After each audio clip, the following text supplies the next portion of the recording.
Birkat Hachama, that one. Birkat means like blessing of, and Hachama, the sun. But we're not blessing the sun, just to clarify one more time, like we talked about food or the sun or the moon, whatever. Okay, let's get started. Welcome to Mark, welcome to Joel. It is awesome to see you guys. Glad that you're part of the fun that is Think Different Tanya class. I am going to... Where's my computer being weird? Okay, I muted everybody. If you want to add something, as you may know, today is the 17th day of the month of Tammuz. And it is a fast day, which in Atlanta began at 5 a.m. and ends at 9:20 p.m., which means that I have an hour and 12 minutes left, according to my calculations, for the fast. But thank God, all is well, at least on this in this neck of the woods. All right, but the reason why it's a fast day, I want to speak a little bit about this at the top of the class. The reason why the 17th of Tammuz is a fast day is because 2,500 years ago, approximately 2,500 years ago, the Babylonians, who had been laying siege to Jerusalem, they broke through the walls of the city, the capital city, and thus began the beginning of the end of the temple era, at least the first temple era. So in commemoration of this very sad experience, the Romans, not the Babylonians, the Romans in the year 6 were destroyed on the 9th day of Av, which is 3 weeks from today. The walls of the Second Temple were breached on this day. This day becomes, therefore, a sad day in Jewish history. It's a day of mourning. It's a day of introspection. It's a day that we think about all that we had and lost. We were given the greatest gift, a temple for God, divine closeness. Things were going well. They were going, like they used to say back in the day, they were going swell. Not just well, but swell. And then it was taken away from us. Why was it taken away?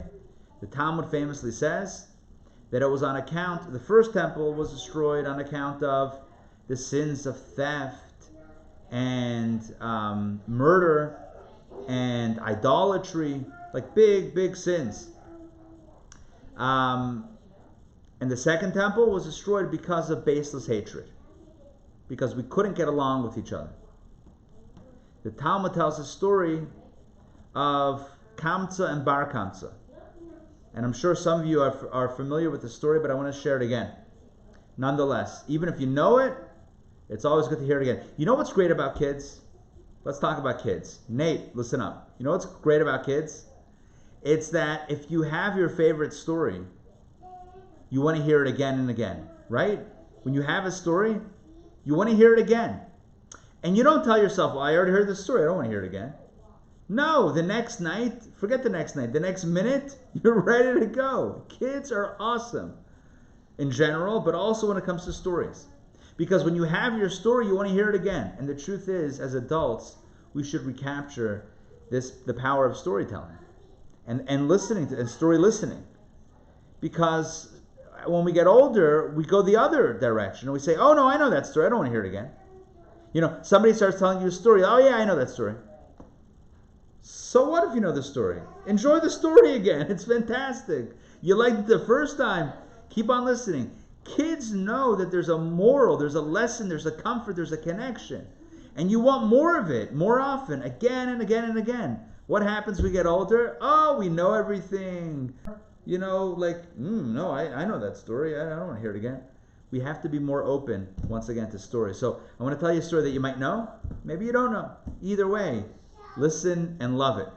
And learn from the story, as I do each time that I encounter it and retell it.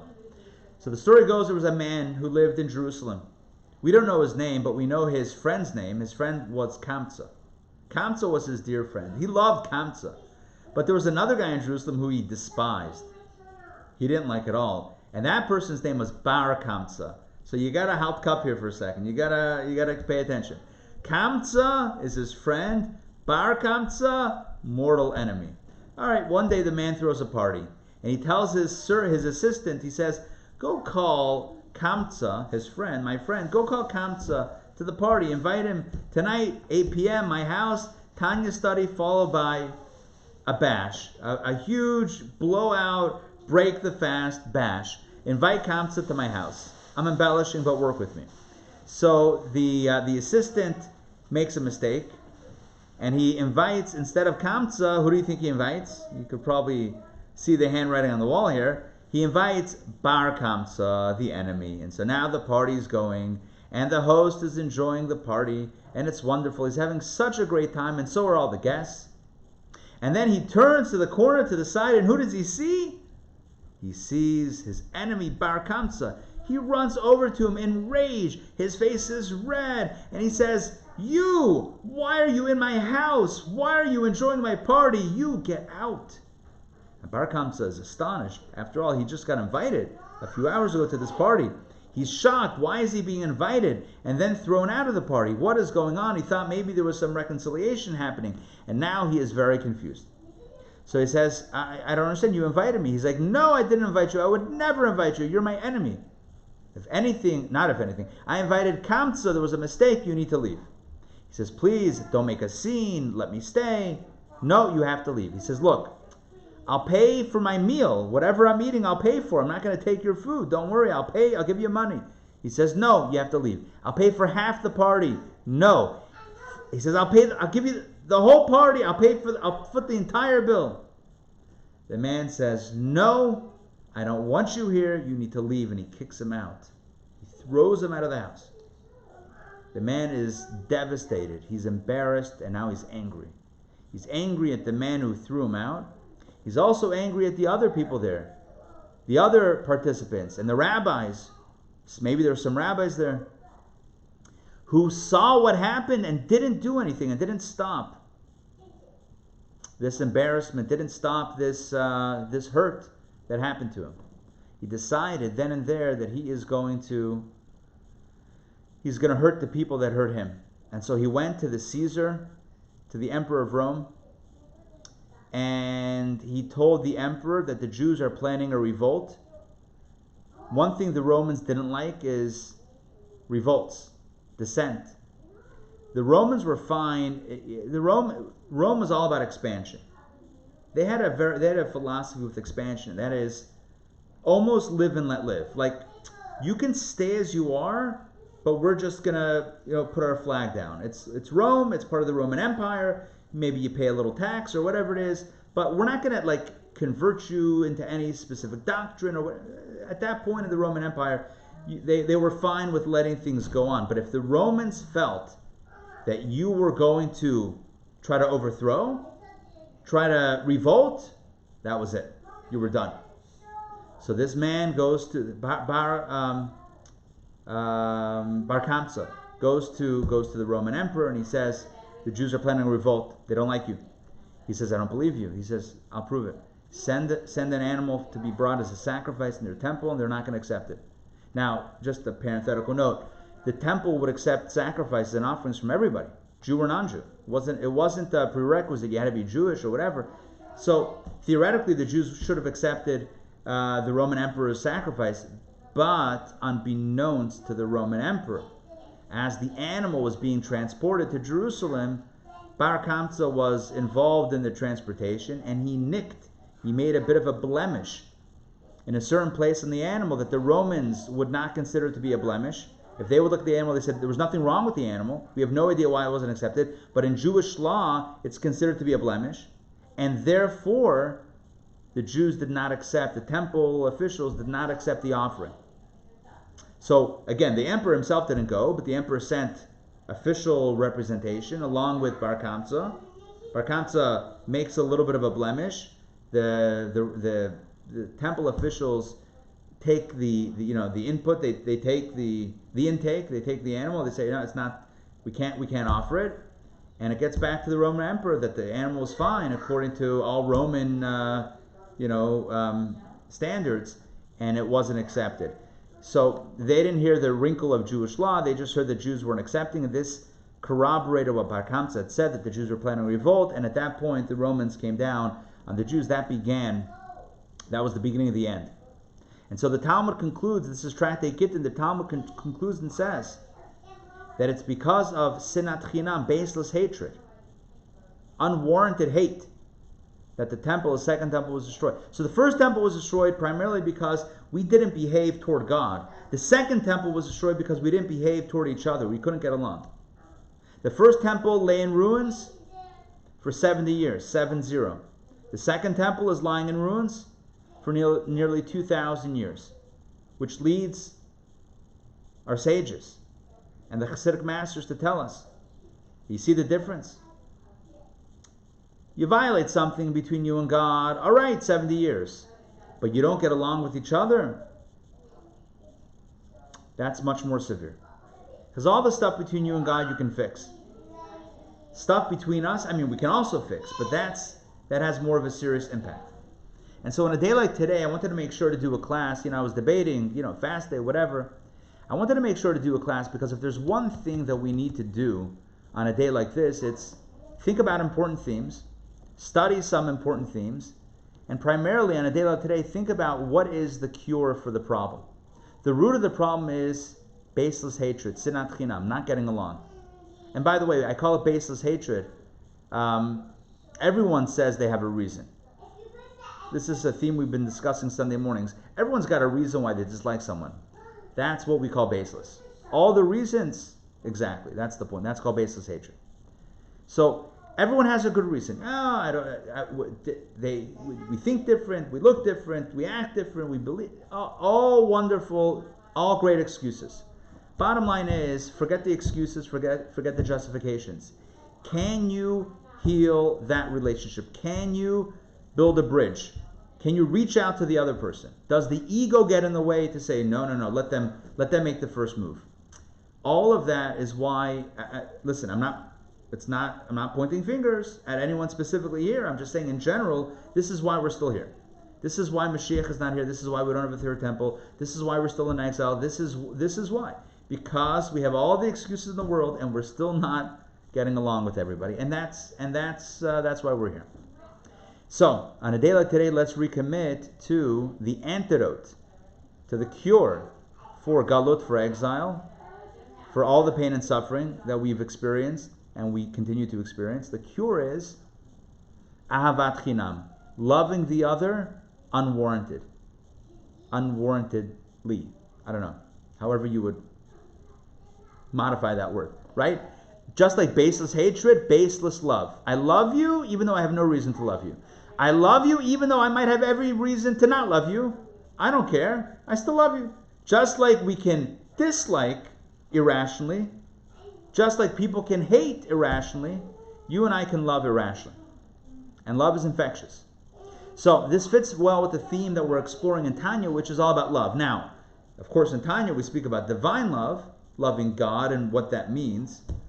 But I think it's certainly connected. Okay, so all of that is by way of introduction. Let's jump in. I want to start by studying a piece of Talmud, which is relevant to tonight's class, as you'll see in a moment. So let me share my screen with you. And, hold on one second. Stay with me.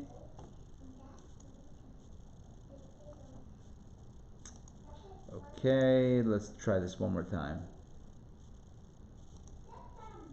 Share screen. I'm narrating you through this. You see that? Aren't I nice? Okay, now we're up to the page of the Talmud. Okay, before we begin though, the 3 weeks between now and Tisha B'Av, now and the 9th of Av, this 3-week period is a period of mourning. Not only is today a fast day, but we do not get haircuts, we do not have weddings, we do not go to concerts, we limit certain activities during these 3 weeks. So just FYI. Okay, that's a long-standing Jewish tradition. Okay, I smile because there's a story, a great story that's told that Napoleon was once walking through the Jewish quarter in Paris. When Napoleon was Napoleon, before he became a pastry. And Napoleon is walking through and he sees all the synagogues are lit up and there's like crying and mourning and sadness, and he asked one of his officers what's going on, and they said, well, it's the 9th of Av. That's 3 weeks from today. 9th of Av, the day that the temple was destroyed, the Jews are mourning the temple's destruction.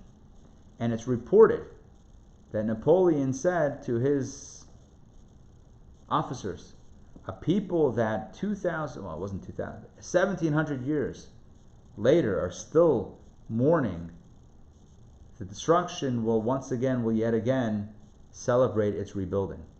In other words, not forgetting is a good way to make sure that we, number one, remember, and number two, experience what it is that we're looking to experience.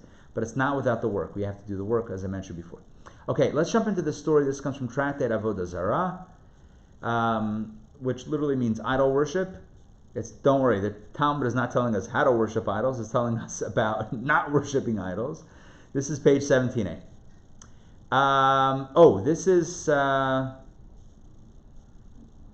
This is 18 and over material. Just so everyone knows. This is mature content. Don't worry, it's nothing too crazy, but it's mature themes. Maybe I'm going to modify, as I read it out loud, I'm going to modify the language to be a little bit more family friendly, but if you can see the screen, then you see what I'm talking about. They said about Rabbi Elazar ben Durdaya, that was a guy, Elazar the son of Durdaya, that he was so promiscuous that he did not leave even one prostitute, harlot in the world. Lady of the evening. I guess lady of the evening in the world with whom he did not engage in intimacy, extracurricular activities. Once he heard that there was one such woman in one of the cities overseas. He found out, I missed one. Someone in a far-off land who would take a purse full of dinars as her payment, which means that it was a costly expenditure. But look, people have different things. Some people go to like all the ballparks in the U.S. Some people have a thing. They do all they go to all the baseball parks across the U.S. Okay, everyone's got. So this was his thing. So he took a purse full of dinars, coins, and went and crossed 7 rivers to reach her. What dedication! Crossing 7 rivers, unbelievable. When they were engaged, so now already it's euphemistic here. Good. When they were engaged in the matters to which they were accustomed, okay. Now it says she passed wind, but either she passed wind or she exhaled. It's different commentaries give different explanations, but some sort of breath or whatever was expended, and she said, just as this past wind will not return to its place, so too Elazar ben Durdaya will not be accepted in Teshuva and repentance. She's basically saying how this guy was like, what a guy, right? This guy is doing all sorts of activities. There's no way for him spiritually to reconnect. Just like, we'll use the exhale example. Just like you exhale, that breath is not going back. Elazar ben Durdaya, there's no going back, my friend. Now this statement, for some reason, deeply shocked Elazar ben Durdaya. And he went and sat between 2 mountains and hills and said, mountains and hills, pray for mercy on my behalf. Hills may be removed, and the hills be removed, which means that they're also, they also need their own sort of prayer for mercy. He said, heaven and earth pray for mercy on my behalf. They said to him, sorry, before we pray for mercy on your behalf, we must pray for mercy on our own behalf. As it is stated, for the heavens shall vanish away like smoke, and the earth shall wax old like a garment. In other words, they also are judged on their own level, and they also have what to beseech God for. So, sorry, the mountain and hills say. Sorry, heaven and earth says to Elazar ben Durdaya, we got our own problems. You're on your own, my friend. All right, well, he's not done yet. He said, sun and moon, pray for mercy on my behalf. They said to him, before we pray, you now see the theme that's going on here. Before we pray for mercy on your behalf, we must pray for mercy on our own behalf. As it is stated, then the moon shall be confounded and the sun ashamed. In other words, they'll also be held accountable. He said, stars and constellations pray for mercy on my behalf. They said to him, before we pray for mercy on your behalf, we must pray for mercy on our own behalf, as it is stated, and all the hosts of heaven shall molder away. Now, I don't know what molder away means, but it doesn't sound good. Next, Elazar ben Durdaya said, clearly, the matter depends on nothing other than myself. In other words, I can't rely on anyone else to intervene. I have to take responsibility. I have to be accountable for my own actions. And he placed his head between his knees and cried loudly until his soul left his body. A divine voice emerged and said, Rabbi, Elazar ben Durdaya is destined for life in the world to come. He was given rabbinic title at this point in time. He was given rabbinic title just like that. He was Elazar ben Durdaya, but he was so sorry, so just utterly transformed at that moment that the divine voice, and he died, the divine voice said, Rabbi Elazar ben Durdaya has a path straight to paradise, straight to the world to come. Take a look. When Rabbi Yehuda Hanassi, who was the author of the Mishnah, one of the greatest Jewish sages of all time, when Rabbi Yehuda Hanassi heard the story of Elazar ben Durdaya, he wept and said, there's one who acquires a share in the world to come only after many years of toil, and there's one who acquires a share in the world to come in one moment. And Rabbi Yehuda Hanassi further said, not only are penitents accepted, but they're even called rabbi. Such a powerful story. And it speaks, in the Talmud, there's one intention here. Well, there's actually a different intention, but okay, forget in the Talmud. The way we read the story, there's one message, and that is the power of Teshuva, the power of absolute and utter self-transformation, which doesn't necessarily require a lot of time. It just requires change, right? That's all. Change. Well, how do you change? You change. What do you mean, how you do change? You just change. If you're a different person, you're a different person. Elazar ben Durdaya was so broken. He was so trestled, shaken by what that woman had said, so inspired to change, that he changed. And it was such passion that he died. And in that moment, he got paradise. He got a clean path to the world to come. That moment of tshuva changed everything, and he was called Rabbi.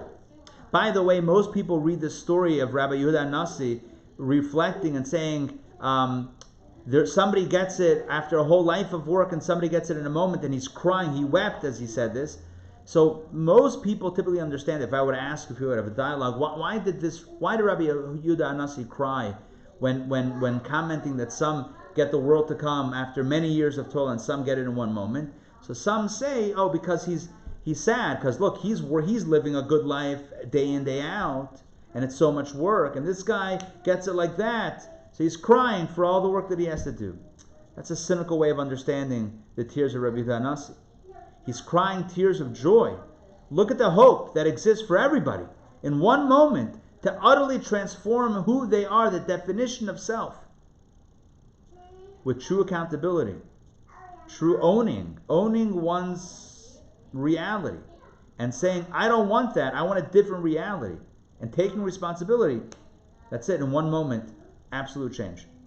So the tears are not tears, God forbid, tears of any sort of sour grapes, like, why does he get it so fast? I have to work so hard, so many years. Look, the righteousness is not really rewarded. Look, this guy got a shortcut. No, tears of joy, tears of gratitude that this is the reality. The reality is one moment, utter transformation. The reason why I'm quoting this story inside is because it's referenced in today's the section that we're going to study today as an example, not of brokenheartedness, and not as an example of pain or even accountability. This story is used as an example of fierce love that comes from no explainable place. a place that defies explanation. But a love that is so fierce that it drove Elazar ben Dodaya to completely transform his reality, his definition of self.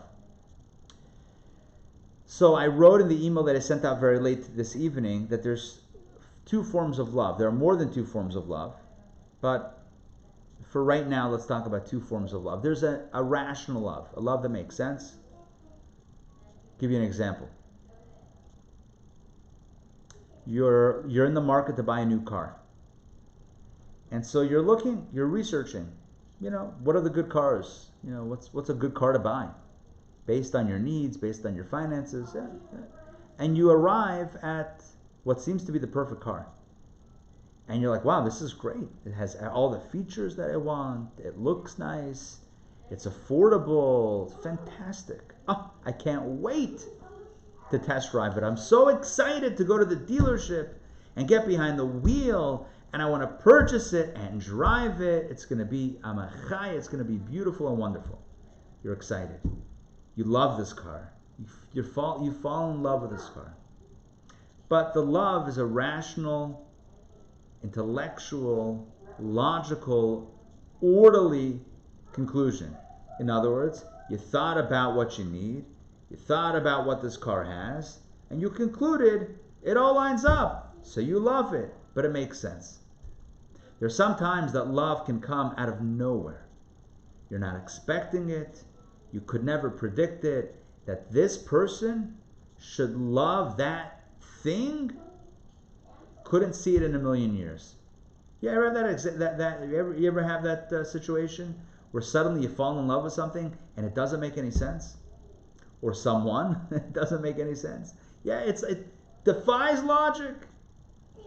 Elazar ben Dodaya, that he should have such a fierce attachment to God that literally his soul peels away from his body, doesn't make sense.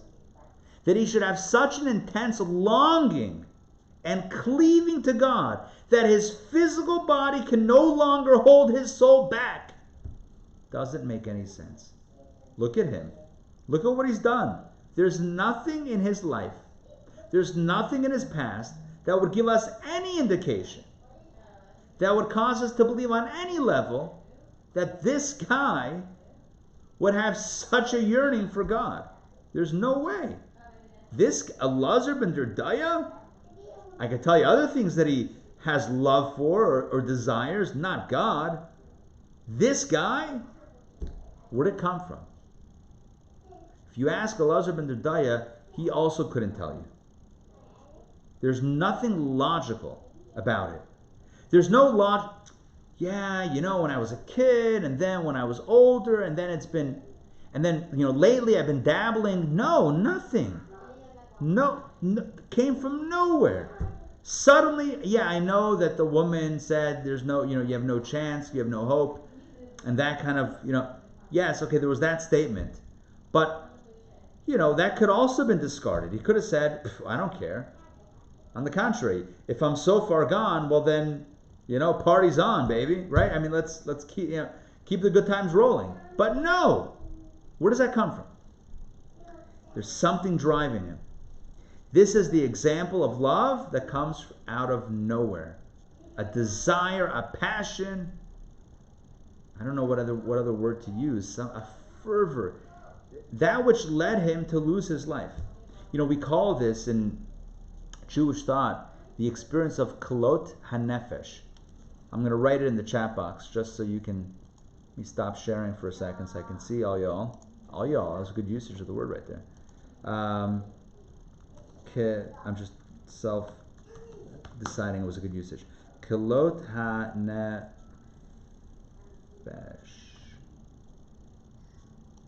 Let me write this to everybody. Kalot hanefesh. What does kalot hanefesh mean? So nefesh is soul. Ha means the. Hanefesh means the soul. Kalot means the. Hold on. Let me see if I can find a good word for it.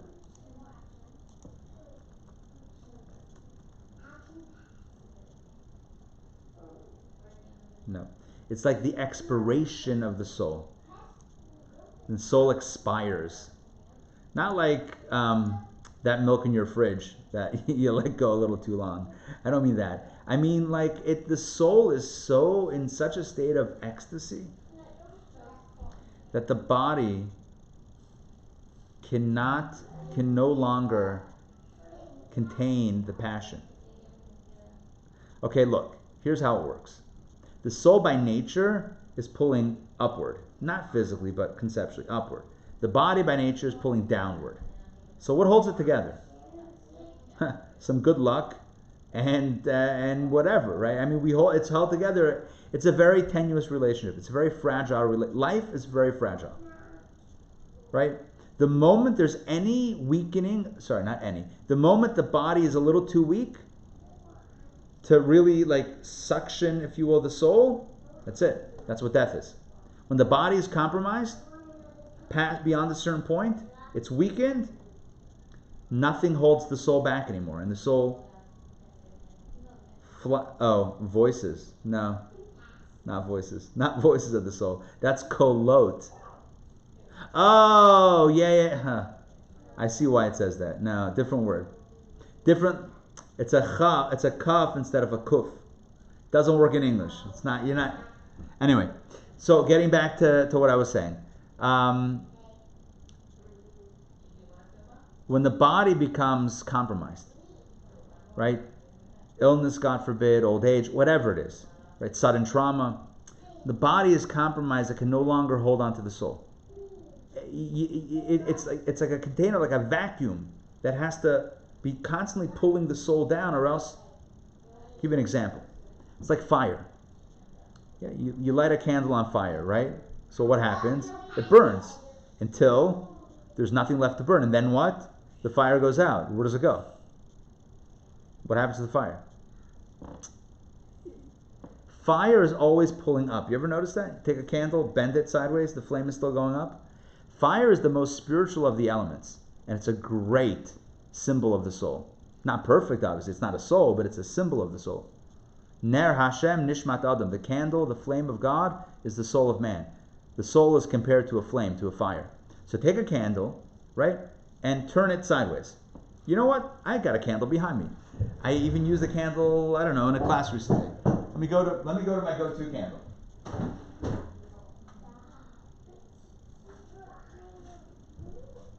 This is Tanya with pyrotechnics. That's what we're doing tonight. Okay. I'm lighting my Havdalah candle on fire. Okay. Flame is pointing up, correct? Perfect. I want to make sure that I don't actually drip wax on anything. So, candle is pointing up. Great. The flame is pointing up. Turn it sideways.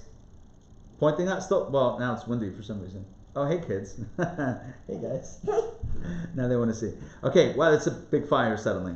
More than I anticipated. The point is the fire always goes up. 1 second as I practice safety first measures. Can you guys bring me a plate? You guys can each bring me a plate. How about that? 2 plates. I definitely need 2 plates because sharing is caring. Now, getting back. So the point is the fire is always going up. And the message is, again, spiritually, thank you, spiritually, that the fire, the flame, is symbolic of something spiritual. Come, Reba, come on the other side. And you can help me wind out the fire. Ready? You guys ready? 1, 2, 3. Okay, here, your turn quickly. Oh man. Okay, so we'll have to do it later. Okay. All right, good. So getting back. So the fire is always going up. Fire always wants to escape. That's the nature of fire. In fact, in order to keep fire, you actually have to tether it. Well, if you take a wick and you light it on fire, it's going to just burn out. You have to actually put some sort of fuel also in combination with the wick that it slowly burns to keep it there. And the moment it's done, I always say this. I'm quoting myself now. I always say that fire doesn't mean any harm. It just wants to escape. So when you light something on fire, it tries to get rid of it so that it can go. Are you with me?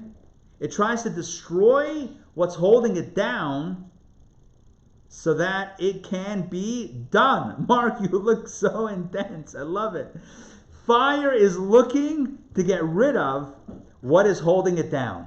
So it burns through everything so that it can then move on and connect back with its source. The soul, our souls, have a very similar nature. Our soul wishes to get back home, to go back up, spiritually. And the body holds it down. And the mitzvot are like the fuel that hold it down. But what happens when there's no longer a wick? There's no longer a wick to hold it down. There's no longer a substance that's really drawing it. The body is compromised. The soul goes back. So what happens with Elazar ben Derdaya, Rabbi Elazar ben Derdaya? What happens is his soul pulls up with such intensity. It's a supernatural intensity that the body, even though he had a healthy body, the body couldn't hold back that pull of the soul. You see, a normal tug of the soul, the body can resist or still hold back.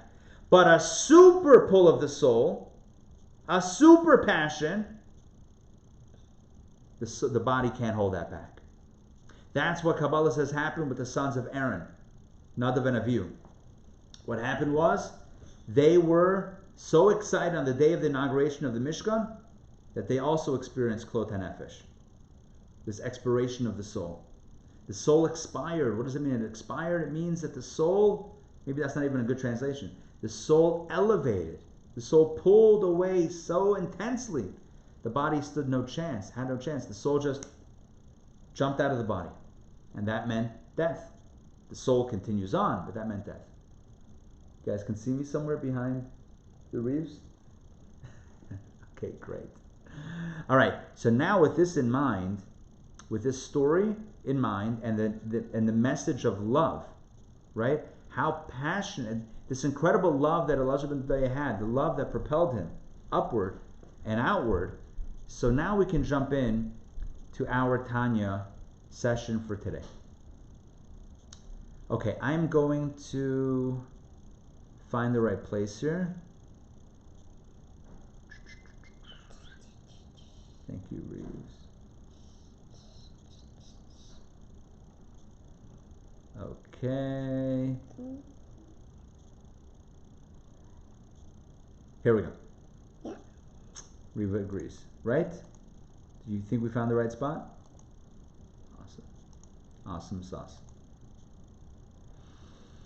By the way, for those of you that used to come to my house for Tanya Thursday nights, so Adina Malka is correct. We used to have chicken soup. I mean, there was always chicken soup by the class, which was great. But there were usually a child, right? Very often. So Riva, this is your turn to study Tanya with me Thursday nights. You're loving it? Say hi to everybody. Fantastic. Okay. Let's jump in. I've shared my screen with you. Let's do this. Okay. So, we're talking about love and how to love God. Last week we gave two explanations, two paths to loving God. One we said is relatively logical. The logical form of love is, look, you love things in the world. Yeah, you love, I don't know, stuff. You love life. Great. Oh, hey, Ellie. Come on in. Ellie, when Ellie was a baby, he used to study Tanya. So now it's getting a lot of laughs. Okay. So one path to love is by meditating on the fact that you love life. Life is coming from God. So you're loving God, who's giving you all the life. Oh, you guys are loving each other? Okay, guys, jump down because it's a little bit distracting. Thank you. Yes, also. Okay, have fun. See you soon. Okay, so that's one path of love. The second love, that's called Ahavat Olam, the love of the world, which means it's love that comes through meditating on the stuff of the world around us. So Meditate on the things that you like, things that you enjoy. You enjoy a nice sunset, a nice mountain, a nice hike, whatever it is, and then you think about how God created all of it. So how do you not love God? How do you not love the author, the creator, the manufacturer, the designer? Yeah, you love this, you love life, you love the source. That's one form of love, meditation. We said there's a higher form of love, that is a gift from above. So after we do what we need to do, after we fulfill all our obligations, then God can draw us in with this higher love. But focusing back on that first type of love, he says, what happens if somebody is not so excited about anything? They see a sunset, they're on a hike, mountain, Grand Canyon, whatever. They're by nature cold. They're not so excited. The whole meditation was, think about the things that you love in the world, and then think about how it comes from God, and then you're going to love God. But what happens if I'm not so excited about anything in the world? So we said this at the end of last week's class, but I'm going to start again from here. Also the person whose soul's attribute of love is not vested at all in any physical or spiritual enjoyment. In other words, they're not that excited about life at all. Nonetheless, that person is able to kindle his soul as with burning coals and an intense fire and a flame that soars heavenward by contemplating the above-mentioned matters, as shall be explained later on. So if you can still meditate on the above-mentioned matters, how everything comes from God, and God is the author, God is the creator, God is the designer, that also could fan the flames of a passionate love for God, as we'll explain a little bit later. But let's continue here. This latter category of love sometimes precedes fear, according to the quality of the dat which fathers it, as is known. Don't worry, I'm going to explain this in a second. For dat incorporates both chasadim and gevura, chesed and gevura, which are love and fear. Let's continue. And sometimes the chasadim descend and manifest themselves first. Let me explain. Sometimes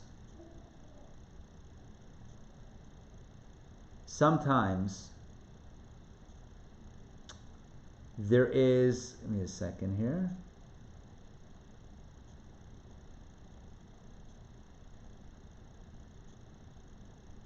Yeah, sometimes this love comes from a logical place.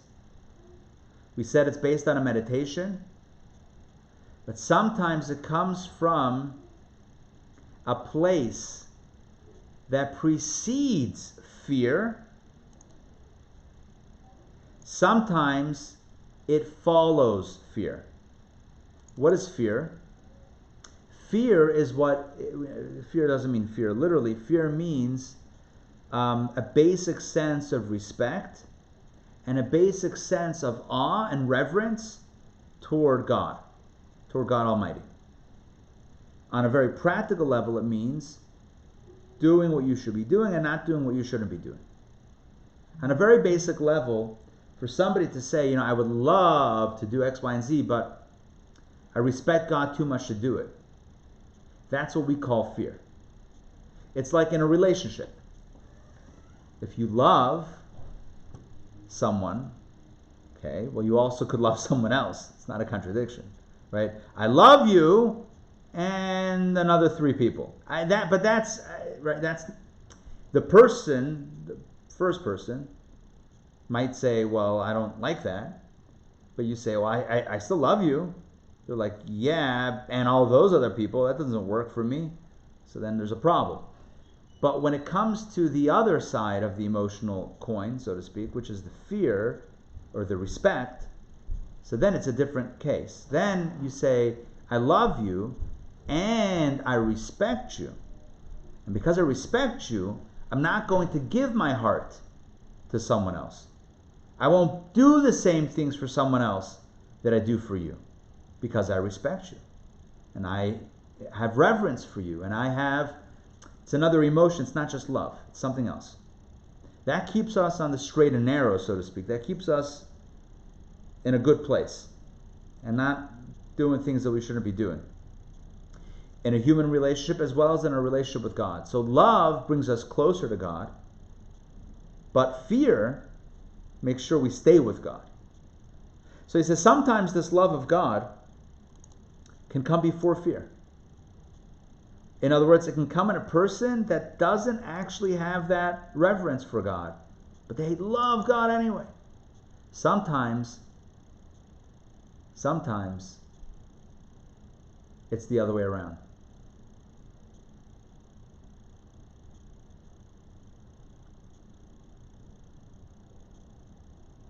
Yeah. Yeah, so sometimes love comes first, sometimes the fear comes first. The example of the chesed manifesting first is the example of Elazar ben Durdaya that we talked about before. And this is the example that he talks right here. Therefore it is possible for a wicked and sinful person to repent by virtue of the love that is born in his heart at the time he remembers the Lord as God. It's such a powerful line. It's possible for somebody who hasn't been doing what they need to be doing, or hasn't been staying away from the things they need to be staying away from. Somebody who he's calling wicked and sinful. No judgment, because we're not mentioning any specific people, conceptually. Somebody who, whoever it is, I don't know, maybe no one, but conceptually. Someone who's a Rosh and Baal Averos, wicked and sinful. That person can absolutely turn themselves around and turn to God with love and passion that comes from remembering the Lord, his God. At any rate, he says, fear too is included therein. Yes, there's some measure of fear there as well. As a matter of course, except that it is there in a state of minuteness and concealment, namely as the fear of sin, of rebelling against him, God forbid, while the love is in a revealed state. So there is some measure of fear in that state that we just mentioned before in this last line. There is some fear there, but it's not the overwhelming emotion. The overwhelming emotion there is love. Love is the revealed state in his heart and mind.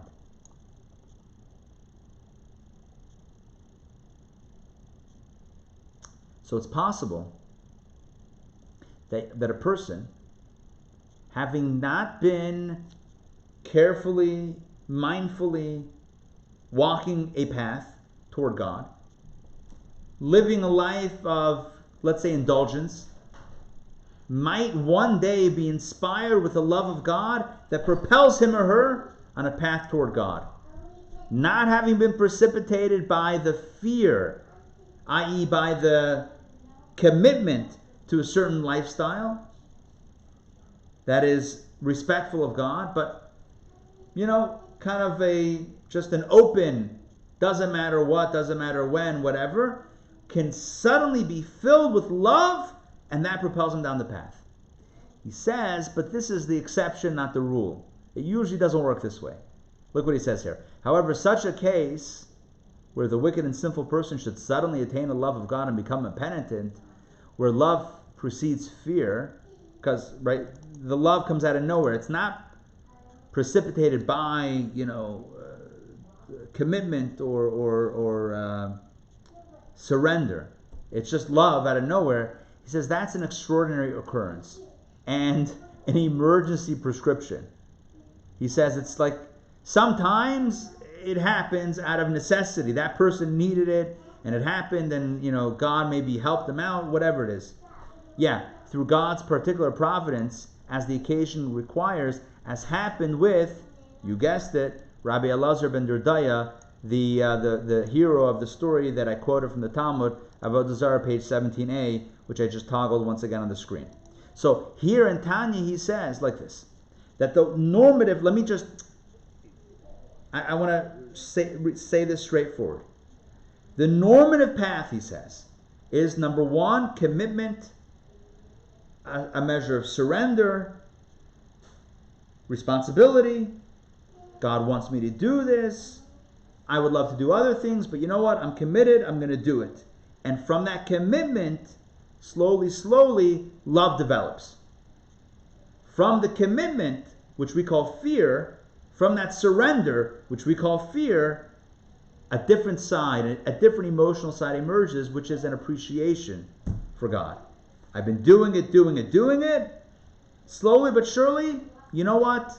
Makes sense. You know what? I'm enjoying it. You know what? It brings value to my life. I'm loving God. And I also have meditations. I look around the world, the things around me, and all of the aforementioned ideas. But typically, the love follows the commitment. He says, but it's possible. Very rarely, but it's possible. That love can come before commitment. You weren't committed, no surrender, no dedication, no nothing. No God. No, totally, nothing. Nothing holding me back. Living my life, just doing whatever I want. And then in the middle of nowhere, one day, suddenly, the passion, this love, this fierce dedication to God emerges. That's what happened with Rabbi Elazar ben Dodaya, but that's not the normative situation, as he says here. However, I love the Hebrew. Seder ha'avoda. Seder, you know what Seder is? Like Passover? Seder, there's an order. Step 1, step 2, step 3. However, the regular order, the Seder of divine service, which is determined by and depends on man's choice. In other words, don't leave it up to God. Maybe something extraordinary is going to happen. I'm going to, be filled with a passionate love for God like this guy, Elazar ben Dodaya, which, by the way, didn't last that long because he passed away right away. But don't rely on that. If you're intentionally trying to generate the love, right? So you have to follow the normative path. So what's the path? It's to begin with the fulfillment of Torah mitzvot through Yirat Hata, that's lower level commitment, in its state of minuteness at least, departing from evil and doing good. In other words, the first step to love is a commitment. So if we're thinking about, and we spoke about this last week as well, if we're thinking about how do we develop love for God, it seems very nebulous, very vague, very, hocus pocus, airy fairy. Love God. How do I love God? Who's God? What God? How do I love God? So he's giving various techniques and tools. We gave him meditation. Look at the world. Meditate on the things that you love about the world and think God made them. So I love God. God made all these great things. I love God. That's awesome. Great. But he says the really sustainable path to loving God is first with commitment. Commitment. Now it might seem like, well, what does one have to do with the other? Commitment is commitment. We're talking about love. That's the path. First yira, then ava. First fear, commitment, surrender, respect, reverence, all are synonyms, and then the love comes. That's the path. Right? So first is the Torah, the commitment to Torah mitzvot. Obviously, everyone on their level and growing, slowly. But that, at least basic level of surrender.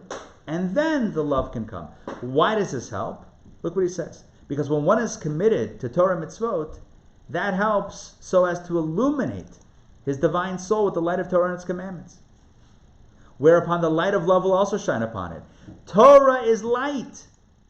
So the moment we're committed to Torah and mitzvot, suddenly our soul is lifted with light. And then the next light can shine, which is the light of love. And look what he says to close out the chapter. Chapter 43. Last line. For the word v'ahavta, which means, and you shall love, from the Shema. V'ahavta et Hashem Elokecha.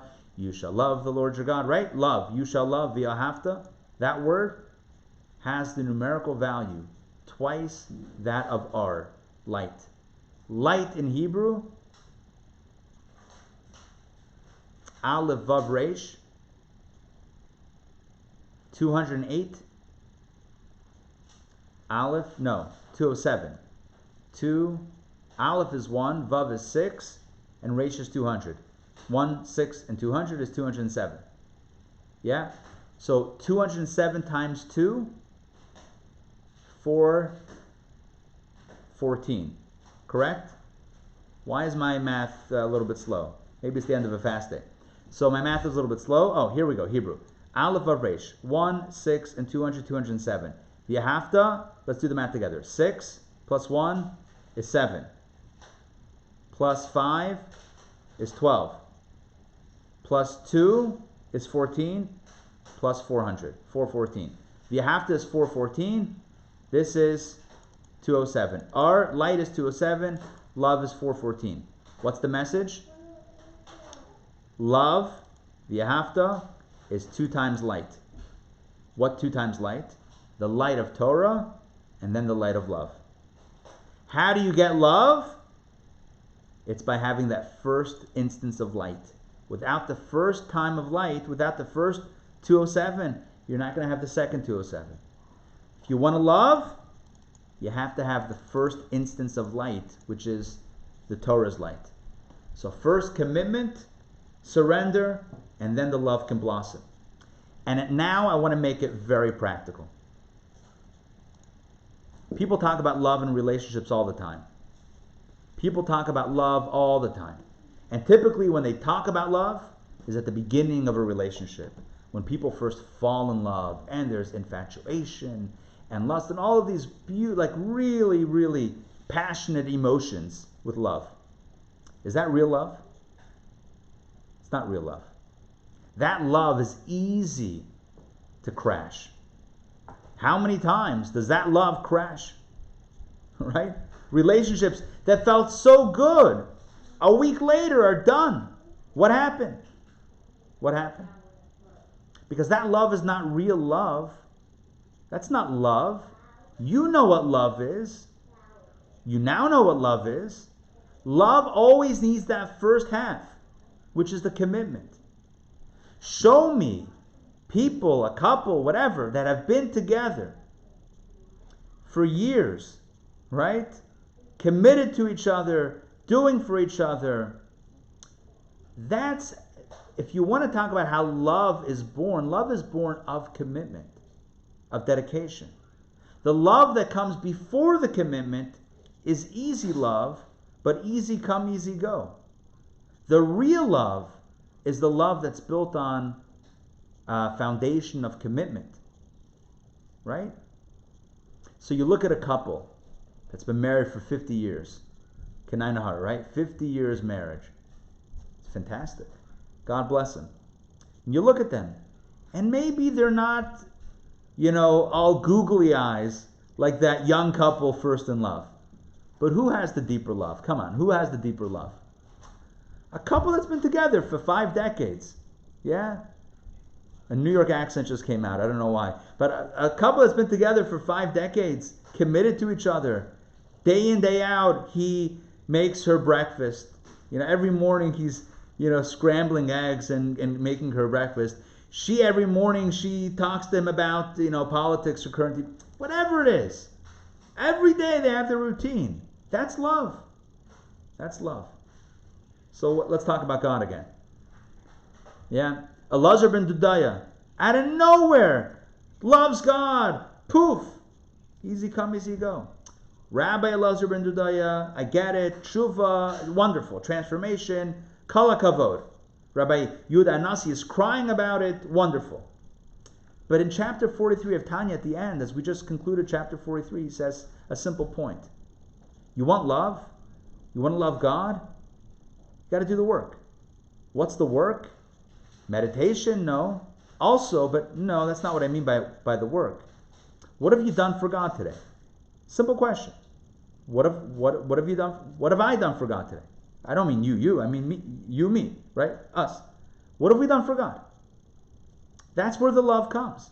Love is born of commitment. So you're there. You put in the work. Maybe you don't want to, but you're committed. That commitment is what we call fear. It's not fear, commitment.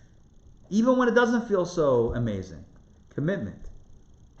And from the commitment, a deep love emerges. A love that's much different than that lusty love, than that, head over heels love. No. That's like the nuclear love. That's like, that's the exploding love. But like I said, easy come, easy go.